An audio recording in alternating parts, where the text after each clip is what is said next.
having the opportunity to be a class development ambassador really is a small way in which I can repay the school. I've been involved with annual giving and with Wharton ever since I left, and I got out in 1970, so that's been a long time. If we don't contribute to the Wharton Fund, we don't give the dean and the rest of the administration the tools they need to be the most effective business school in the world.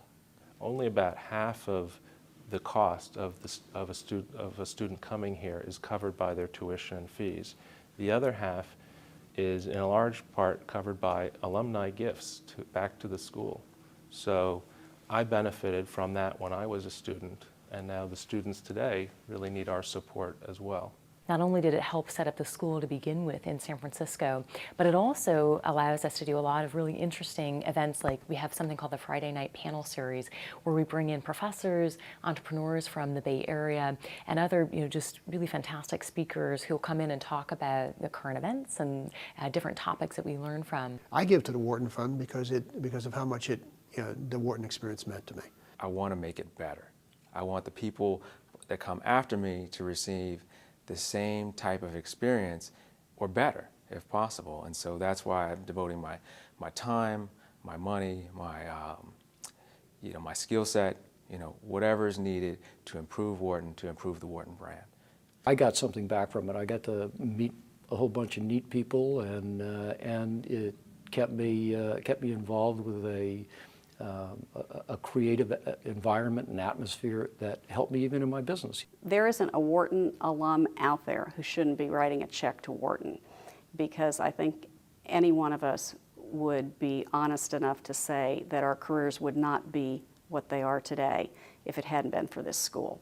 So I think it's a time to pay it back. What's more important than the size of the gift is the consistent, joyful giving of alumni. And we could have an impact where we would have a larger annual fund gift from the amount of Wharton alumni are out there than any other university, which would put us in a better competitive position. Things such as knowledge at Wharton, developing a new course, the Small Business Development Center, where students consult to local businesses to help them improve their operations. All of those things are funded on an annual basis by the monies that come in through the Wharton Fund. Stay connected to the school, because it'll be an ongoing source of lifetime learning. Just the act of giving is a very powerful act, and I think it's a terrific thing. We have the #1 business school, and let's have the #1 alumni body. All the students that are alumni now and that graduated years before us, it was through their generous donations that I've been able to get the experiences that I did. And so I want to be able to do that for people that are coming behind me as well. For me, it's a great way to reconnect. If we have a 30-minute conversation, 2 minutes of that will be about donating, and the rest is how's it going, how are things. You need to be in contact with your peers. Give to the Wharton Fund and help Wharton continue to maintain its status and protect the investment that you've made, and get back to Philadelphia. If you haven't been to Wharton recently, if you haven't seen what's going on here, you're missing out.